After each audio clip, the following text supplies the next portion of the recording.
കേരളത്തിൽ വിവിധ രാഷ്ട്രീയ പാർട്ടികൾക്ക് വിവിധ സംഘടനകൾക്ക് അവരുടേതായ മുഖപത്രങ്ങളുണ്ട്. ഇപ്പോൾ CPIMന്റെ മുഖപത്രമാണ് ദേശാഭിമാനി, കോൺഗ്രസിന്റെ മുഖപത്രമാണ് വീക്ഷണം, മുസ്ലിം ലീഗിന്റെ മുഖപത്രമാണ് ചന്ദ്രിക എന്ന് പറയുന്നത് പോലെ വിവിധ സമുദായ സംഘടനകൾക്കും അതോടൊപ്പം തന്നെ മറ്റ് സംഘടനകൾക്കും ഒക്കെ മുഖപത്രങ്ങളുണ്ട്. ആ രാഷ്ട്രീയ പ്രസ്ഥാനത്തിന്റെ അതല്ലെങ്കിൽ ആ സമുദായത്തിന്റെ നിലപാട് എന്താണ് എന്ന് ജനങ്ങളോട് പറയുക എന്നതാണ് പ്രധാനമായും ഈ മുഖപത്രങ്ങൾ ചെയ്യുന്നത്. അവരുടെ രാഷ്ട്രീയ പാർട്ടിയാണെങ്കിൽ രാഷ്ട്രീയ പാർട്ടിയുടെ, അതല്ലെങ്കിൽ സമുദായ സംഘടനയാണെങ്കിൽ സമുദായ സംഘടനകളുടെ വിവിധ പരിപാടികൾ, ആ പരിപാടികൾക്ക് പരമാവധി പ്രചാരണം നൽകുക, അവരുടെ ആശയങ്ങൾ പരമാവധി പ്രചരിപ്പിക്കുക എന്നതാണ് ഈ മുഖപത്രങ്ങളിലൂടെ ചെയ്യുന്നത്. അത് കേരളത്തിൽ നന്നായി നടന്നു പോകുന്നുമുണ്ട്. അതിൽ ഒന്നാം സ്ഥാനത്ത് നിൽക്കുന്നത് CPIMന്റെ മുഖപത്രമായ ദേശാഭിമാനിയാണ് എന്ന കാര്യത്തിലും ആർക്കും തർക്കമില്ല. കാരണം കേരളത്തിലെ ഏറ്റവും വലിയ രാഷ്ട്രീയ പാർട്ടിയാണ് CPIM. അതുകൊണ്ട് തന്നെ CPIMന്റെ മുഖപത്രമായ ദേശാഭിമാനിക്കും അതിൻ്റെതായ പ്രചാരണം ഉണ്ടാകും എന്നത് എല്ലാവർക്കും അറിയുന്ന കാര്യം തന്നെയാണ്.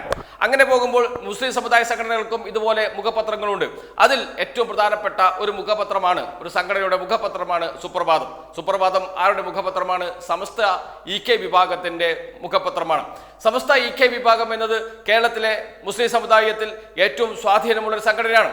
ഏറ്റവും സ്വാധീനമുള്ള സംഘടന എന്ന് മാത്രം പറഞ്ഞാൽ പോരാ, കേരളത്തിലെ മുസ്ലിം സമുദായത്തിലെ ഏറ്റവും വലിയ സംഘടന ഏത് എന്ന ചോദ്യത്തിനുള്ള ഉത്തരം സമസ്ത എന്ന് നമുക്ക് ഉറപ്പിച്ച് പറയാൻ കഴിയും. സമസ്തയ്ക്ക് മറ്റ് പല പ്രത്യേകതകളുമുണ്ട്. സമസ്തയാണ് മുസ്ലിം ലീഗിന്റെ മജ്ജയും മാംസവും എന്ന് വേണമെങ്കിൽ പറയാം. എന്ന് വെച്ചാൽ മുസ്ലിം ലീഗ് എന്ന രാഷ്ട്രീയ പാർട്ടി, ആ രാഷ്ട്രീയ പാർട്ടിയുടെ അണികളിൽ ബഹുഭൂരിപക്ഷവും സമസ്തയിൽപ്പെടുന്നവരാണ്. സമസ്തയാണ് മുസ്ലിം ലീഗിന്റെ ശക്തി എന്ന് വേണമെങ്കിൽ പറയാം. അതുകൊണ്ട് തന്നെ മുസ്ലിം ലീഗിന് എതിരെ സമസ്ത എപ്പോഴെങ്കിലും എന്തെങ്കിലും നീക്കം നടത്തിയാൽ അത് വലിയ ചർച്ചയായി മാറുകയും സമസ്തയെ അനുനയിപ്പിക്കാൻ മുസ്ലിം ലീഗ് നേതാക്കൾ തന്നെ രംഗത്തിറങ്ങുകയും സമസ്തയുടെ പ്രധാനപ്പെട്ട നേതാവ് ആരാണ്, ആ നേതാക്കളിൽ ഒരാൾ ആരാണ്, അത് പാണക്കാട് കുടുംബത്തിൽപ്പെട്ട ഒരാളായിരിക്കും, അദ്ദേഹം തന്നെയായിരിക്കും മുസ്ലിം ലീഗിന്റെ സംസ്ഥാന പ്രസിഡന്റ് എന്നൊക്കെയുള്ള ഒരു ബന്ധം സമസ്തയും മുസ്ലിം ലീഗും തമ്മിലുണ്ട് എന്ന കാര്യത്തിൽ യാതൊരു സംശയവുമില്ല. എന്നിരുന്നാലും മുസ്ലിം ലീഗിനെതിരെയുള്ള ചില വിമർശനങ്ങൾ അടുത്ത കാലത്ത് സമസ്തയിൽ ഉയർന്നു വരികയും അത് വലിയ ചർച്ചയായി മാറുകയും ഒക്കെ ചെയ്തിട്ടുണ്ട്. അപ്പോഴും മുസ്ലിം ലീഗ് ഏറ്റവും കൂടുതൽ വിശ്വസിക്കുന്നത്, ആശ്രയിക്കുന്നത് സമസ്തയെ തന്നെയാണ്.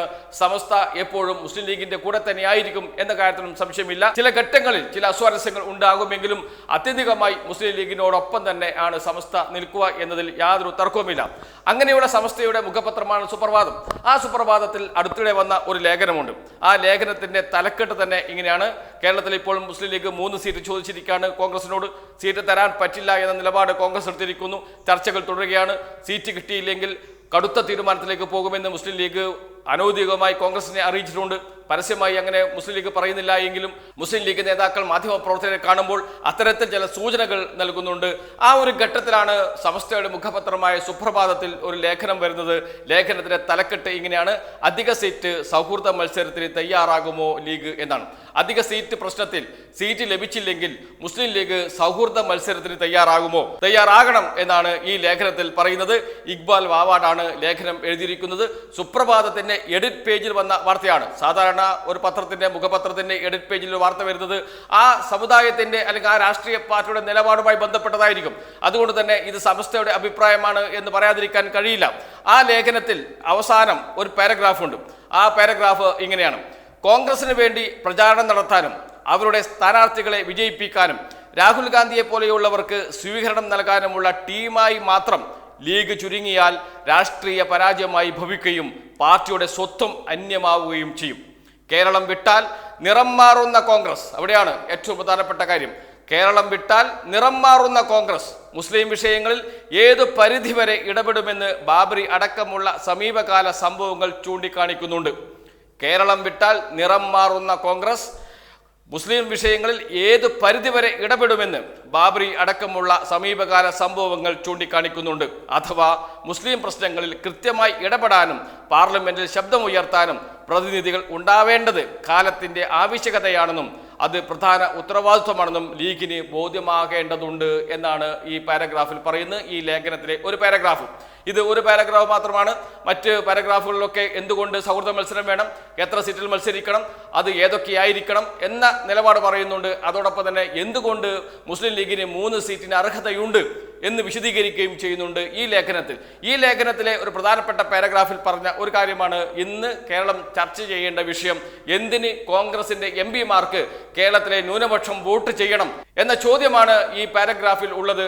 ആ ചോദ്യത്തിനുള്ള ഉത്തരം ആ പാരഗ്രാഫ് പറയുകയും ചെയ്യുന്നു. കേരളം വിട്ടാൽ നിറം മാറുന്ന കോൺഗ്രസ് മുസ്ലിം വിഷയങ്ങളിൽ ഏതു പരിധിവരെ ഇടപെടുമെന്ന് ബാബരി അടക്കമുള്ള സമീപകാല സംഭവങ്ങൾ ചൂണ്ടിക്കാണിക്കുന്നുണ്ട് എന്ന്.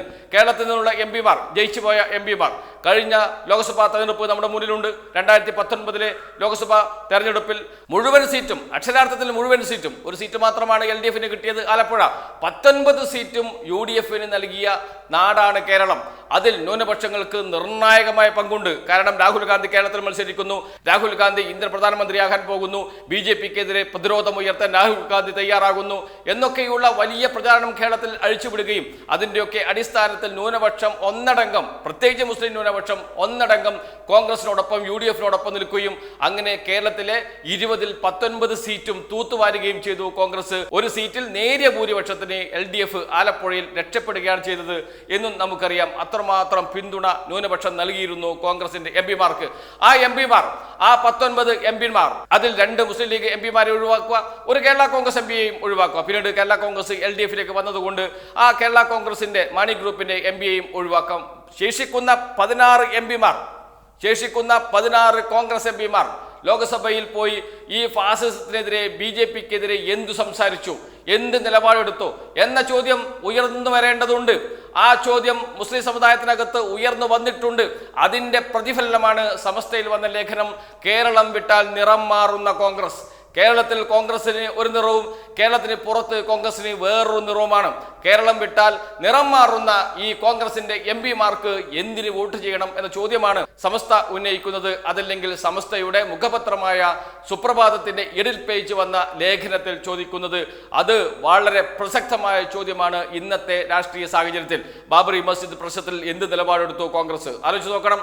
അയോധ്യയിൽ രാമക്ഷേത്രത്തോടുള്ള കോൺഗ്രസിന്റെ സമീപനം എന്താണ്? എന്തിനേറെ പറയുന്നു, കേരളം വിട്ടാൽ കോൺഗ്രസിന്റെ നിലപാട് എന്താണ്? അത് മൃദു ഹിന്ദുത്വ നിലപാടാണ്. എന്ന് വെച്ചാൽ ഡ്യൂപ്ലിക്കേറ്റ് ഹിന്ദുത്വമാണ് ഉയർത്തിപ്പിടിക്കുന്നത് കോൺഗ്രസ്. ഡ്യൂപ്ലിക്കേറ്റ് ഹിന്ദുത്വം വേണോ, യഥാർത്ഥ ഹിന്ദുത്വം വേണോ എന്ന ചോദ്യത്തിനുള്ള ഉത്തരമുണ്ട് അവരുടെ മുന്നിൽ, ഉത്തരേന്ത്യയുടെ കോൺഗ്രസ്സുകാരുടെ മുന്നിൽ. അതുകൊണ്ടാണ് കോൺഗ്രസ്സുകാർ പെട്ടെന്ന് BJP-യിലേക്ക് ചാടുന്നത്. എന്തിനേറെ പറയുന്നു, കമൽനാഥ് പോലും BJP-യിൽ ചേക്കേറാൻ തയ്യാറെടുത്ത് നിൽക്കുകയും പക്ഷേ അവസാന നിമിഷം BJP വേണ്ട എന്ന് പറഞ്ഞ് അദ്ദേഹം ഇറങ്ങി വരികയും ചെയ്ത കാഴ്ചയൊക്കെ നമ്മുടെ മുന്നിലുണ്ട്. എന്ന് വെച്ചാൽ ഇവർക്ക്, ഈ കോൺഗ്രസ് നേതാക്കൾക്ക് BJP-യിലേക്ക് പോകാൻ യാതൊരു മടിയുമില്ല. കാരണം BJP-യുടെയും കോൺഗ്രസിന്റെയും നിലപാട് ഒന്ന് തന്നെയാണ്, രാഷ്ട്രീയ നിലപാട് ഒന്ന് തന്നെയാണ്. ഒന്ന് കുറച്ച് തീവ്ര ഹിന്ദുത്വ നിലപാട് സ്വീകരിക്കുമ്പോൾ കോൺഗ്രസ് മൃദു ഹിന്ദുത്വ നിലപാട് സ്വീകരിക്കുന്നു. അതുകൊണ്ട് തന്നെയാണ് സമസ്തക്ക് പറയേണ്ടി വരുന്നത്, സമസ്തയുടെ മുഖപത്രത്തിന് പറയേണ്ടി വരുന്നത്, സമസ്തയുടെ മുഖപത്രത്തിലെ ഒരു എഡിറ്റ് പേജിൽ വന്ന ലേഖനത്തിൽ പറയേണ്ടി വരുന്നത് കേരളം വിട്ടാൽ നിറം മാറുന്നവരാണ് കോൺഗ്രസ്സുകാർ എന്ന്. അങ്ങനെ കേരളം വിട്ടാൽ നിറം മാറുന്നവർക്ക് എന്തിന് വോട്ട് ചെയ്യണം എന്ന ചോദ്യം സ്വാഭാവികമായി വരില്ലേ?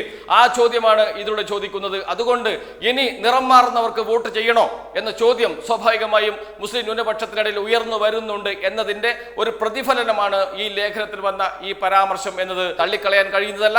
അത് കേരളത്തിലെ ന്യൂനപക്ഷങ്ങൾക്കിടയിൽ നടക്കുന്ന ചർച്ചയുടെ ഒരു പ്രതിഫലനമാണ്. അത് UDF-നെതിരാണ്, അത് കോൺഗ്രസിനെതിരാണ് എന്ന കാര്യത്തിലും സംശയമേ ഇല്ല. സമസ്ത എന്ന് പറയുന്നത് നേരത്തെ സൂചിപ്പിച്ചതുപോലെ മുസ്ലിം ലീഗിന്റെ ഒരു ശക്തിയാണ്. അതുകൊണ്ട് തന്നെയാണ് മുസ്ലിം ലീഗ് 3ാം സീറ്റിന് വേണ്ടി ഇപ്പോൾ കടുംപിടുത്തം പിടിച്ചുകൊണ്ടിരിക്കുന്നത്. 3ാം സീറ്റ് കിട്ടിയില്ലെങ്കിൽ സൗഹൃദ മത്സരത്തിലേക്ക് മുസ്ലിം ലീഗ് വരും, ഒറ്റയ്ക്ക് മത്സരിക്കുന്ന അവസ്ഥയിലേക്ക് മുസ്ലിം ലീഗ് വരും എന്ന വാർത്തകൾ വരുന്ന ഘട്ടത്തിലാണ് ഈ ലേഖനത്തിൽ പറയുന്ന വാക്കുകൾക്ക് ഏറെ പ്രസക്തി ഉണ്ടാകുന്നത്. മുസ്ലിം സമുദായത്തിൽ വലിയ ചർച്ച നടക്കുന്നു. എന്തിന് കോൺഗ്രസിന് വോട്ട് ചെയ്യണം എന്ന ചർച്ച. ആ ചർച്ച സ്വാഭാവികമായും മുസ്ലിം ലീഗിനെ കോൺഗ്രസിനോടൊപ്പം ചേർന്ന് കഴിഞ്ഞാൽ, 3 സീറ്റ് നൽകാതെ കോൺഗ്രസിനോടൊപ്പം മുസ്ലിം ലീഗ് ചേർന്ന് കഴിഞ്ഞാൽ മുസ്ലിം ലീഗിന്റെ ഭാവിയെ തന്നെ ബാധിക്കും എന്നും ഈ ലേഖനത്തിൽ പറയുന്നുണ്ട്. മലപ്പുറം ചിലപ്പോൾ ജയിച്ചു പോയേക്കാം, പക്ഷേ പൊന്നാനിയിൽ ലീഗ് തോൽക്കുന്ന അവസ്ഥ വരും എന്നും ഈ ലേഖനത്തിൽ പറയുന്നുണ്ട്. എന്ന് വെച്ചാൽ കടുത്ത അതൃപ്തിയാണ് കോൺഗ്രസിനോട് മുസ്ലിം സമുദായത്തിനുള്ളത് എന്നതിന്റെ പ്രതിഫലനമാണ്. അത് വിളിച്ചു പറയുകയാണ് ഈ ലേഖനത്തിൽ ചെയ്യുന്നത്.